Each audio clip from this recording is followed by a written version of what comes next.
టాలీవుడ్లో ఇంకా అదే కన్ఫ్యూజన్, ఇంకా అదే డైలమా. ఎన్ని సినిమాలు రిలీజ్ అవుతున్నా, ఎన్ని కొత్త సినిమాలు సెట్స్ మీదకి వెళ్తున్నా, ఈ సినిమాలు మాత్రం అసలు రిలీజ్ డేట్లు మాత్రం ఇవ్వటం లేదు. ఒకటి రెండు ఇచ్చినా అవి కూడా పోస్ట్ పోన్ అవుతున్నాయి. అసలు ఈ సినిమాలు రిలీజ్ ఎప్పుడు? ఈ కన్ఫ్యూజన్ క్లియర్ అయ్యేది ఎప్పుడు? కొన్ని సినిమాలకు కన్ఫ్యూజన్ ఇంకా కంటిన్యూ అవుతోంది. అదిగో రిలీజ్, ఇదిగో రిలీజ్ అంటున్నారే కానీ సినిమాలు మాత్రం థియేటర్లకు వస్తున్న పాపాన పోవడం లేదంటున్నారు ఆడియన్స్. లేటెస్ట్ గా Kingdom movie release post phone చేసుకోవడంతో నితిన్ సినిమా మరోసారి డైలమాలో పడింది.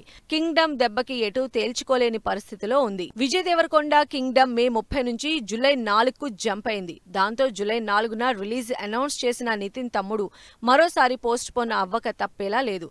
ఇప్పటికే తమ్ముడు ఈ సంవత్సరం రిలీజ్ పోస్ట్ పోన్ చేసుకున్నాడు. ఇప్పుడు విజయ్ దేవరకొండ రావడంతో పాన్ ఇండియా క్రేజ్ ఉన్న విజయ్ తో నితిన్ పోటీ పడే పరిస్థితి లేదు. సో తమ్ముడు సినిమా రిలీజ్ ఛాన్స్ తక్కువే. 2 ఏళ్ల నుంచి సెట్స్ మీదున్న తమ్ముడు ఈసారి కూడా పోస్ట్ పోన్ అవ్వడంతో అసలు ఈ సినిమాకి మోక్షం ఎప్పుడో అనుకుంటున్నారంతా. తమ్ముడు సినిమా లేటెస్ట్ అయినా అసలు ఈ కన్ఫ్యూజన్ సినిమాల లిస్ట్ లో ఫస్ట్ ఉన్నది మాత్రం అన్డౌటెడ్లీ హరిహర వీరమల్లే. 4 ఏళ్ల నుంచి ఓ సినిమా సెట్స్ మీద ఉండటం అంటే మాటలా? ఈ 4 ఏళ్ల నుంచి సినిమా రిలీజ్ ఎప్పుడు అని వెయిట్ చేసిన వాళ్ళకి, అడిగిన వాళ్ళకి ఇప్పటి వరకు సమాధానం మాత్రం రావటం లేదు. 2 ఏళ్ల నుంచి రిలీజ్ కోసం వెయిట్ చేస్తున్న ఈ సినిమా ఈ సంవత్సరమే 2 సార్లు పోస్ట్ పోన్ అయింది. పవన్ కళ్యాణ్ సినిమాలు 1 కాదు 2 కన్ఫ్యూజన్ లో కంటిన్యూ అవుతున్నాయి.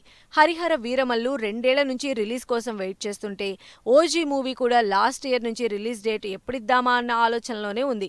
రకరకాల కారణాలతో ఓజీ షూటింగ్ పోస్ట్ పోన్ అవుతూ వస్తోంది. నిజానికి ఈ సినిమా లాస్ట్ సెప్టెంబర్లోనే రిలీజ్ అవ్వాల్సి ఉంది, కానీ అవ్వలేదు. లేటెస్ట్ గా పవన్ షూట్ లో జాయిన్ అవ్వడంతో ఓజీ రిలీజ్ అయ్యే టైం దగ్గర పడుతుందని ఆనందపడుతున్నారు. అయితే ఆ టైం ఎప్పుడన్నది $1000 క్వశ్చన్.